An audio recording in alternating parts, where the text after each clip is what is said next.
Hi, this is Peavine Road. This is where we live. I'm just going up to get the mail now, and I'm trying out this new microphone device because I didn't want to try and use the camera's audio, although it is pretty good. This here is Peavine Road its own self. And over there in the distance you can see our neighbor's old ancient barn. And on the right here you see all the riparian growth that is growing around Menashtash Creek, which borders our property. That poor old pine tree, our neighbor planted it and then sold the place, and now it's starving. What grows here? Well, let's see. There's some willow trees, of course, and there's some elderberries, and some wild roses and wild cherries, and they smell real good in spring. Over across the up there is Brown Road, what we see there, and across Brown Road there's more riparian growth. And over there is a cow pasture, which really doesn't get a whole lot of use, but occasionally they do put cows in there, and calves too. That mailbox is up there, and the Peavine Road sign itself. This used to be a rural route, but since we got sophisticated, they had to make it into an actual mailing address for the fire department or something. So they put this sign up that says Peavine Road. And there's the mailboxes. And down the Peavine Road, and then back around, see the sign there. Yeah. Peavine.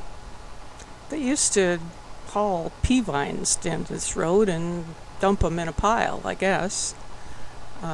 Some kind of industrial activity going on down there. But now it's just me and a few neighbors. And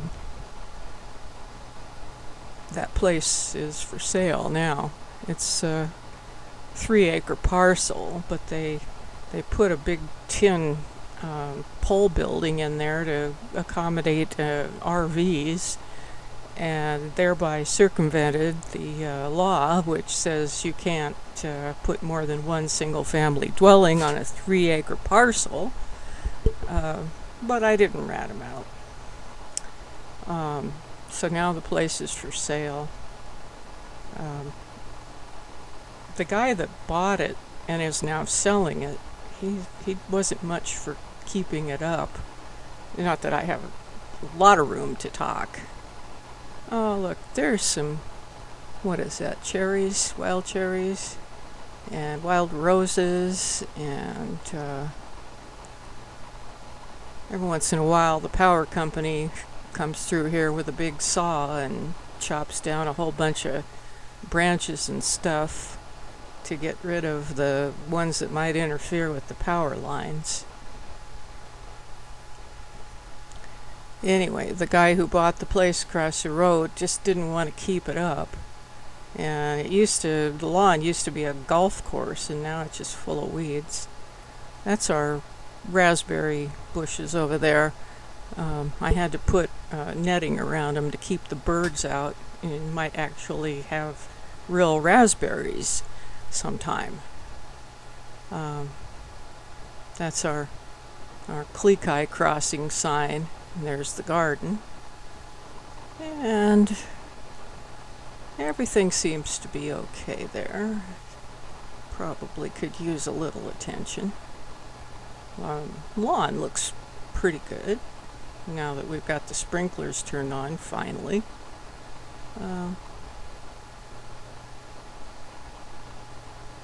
Our storage shed there on the left is growing mushrooms. I swear. There's Miss Wolf in the front yard. Ever-present sentinel. There she is.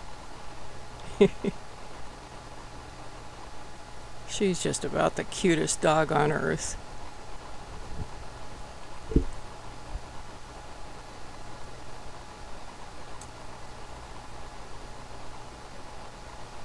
She likes laying in the cool grass on her belly.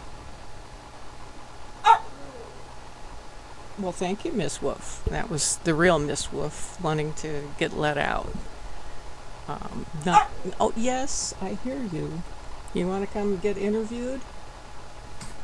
Huh? Yes, I hear you. I hear you. Okay, so this is our living room. I'm really just playing around with this camera. Yes, I hear you. Trying to figure out how this Zoom thing works.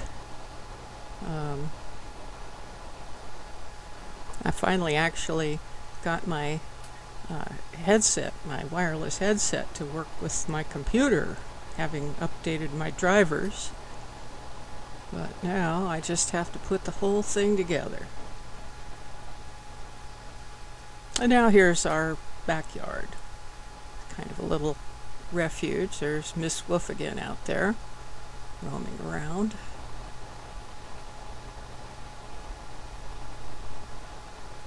Our backyard is really pleasant in summer. It's nice. It's kind of warm, but if it's in the shade, it's not so bad. And we have a fan. So there's some more wild cherries and roses back there, and actually there's some daylilies I planted God knows how long ago. They need to be thinned, I suspect. And I bought some curtains for the place. And here comes Miss Wolf. Ha ha.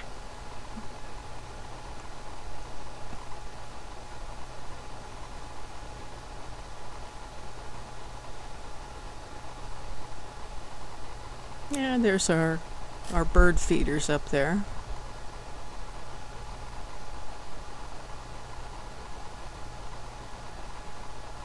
Let's see if I can get on that one there. I like to call that our Twitter feed.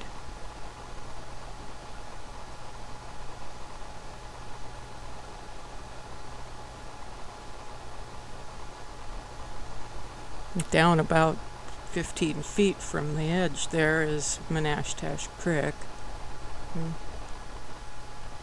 Got a pump that extends down there to water the lawn.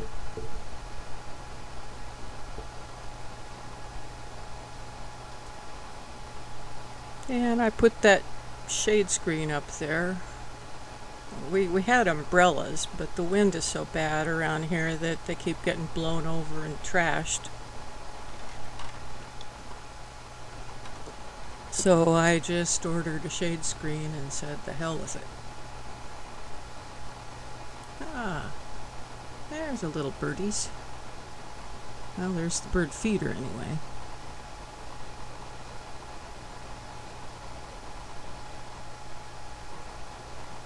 That one's got peanuts in it. The other one's got no waste bird food, and it's pretty expensive, but we get all kinds of birds. We get grosbeaks, we get, of course, finches, naturally, and red-winged blackbirds and jays, and this year we've had an infestation of doves.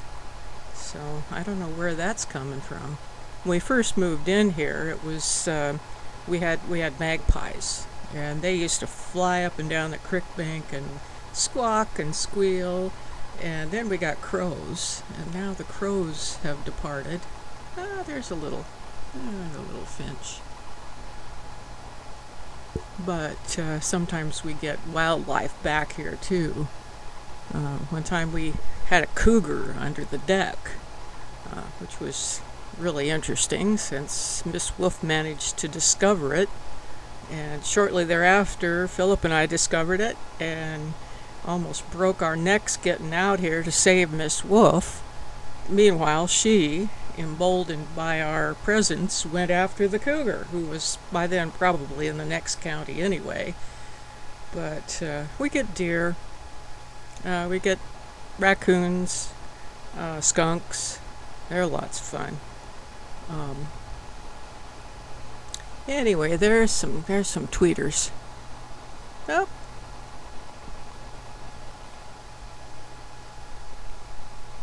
Well, darn.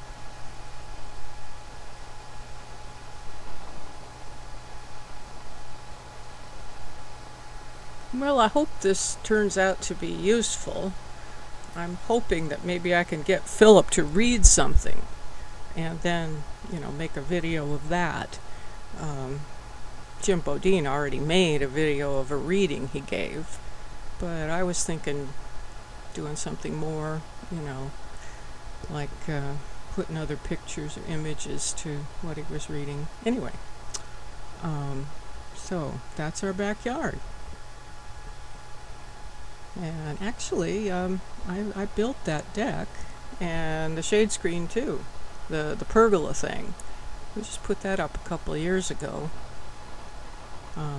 Before that, it was kind of hot out here.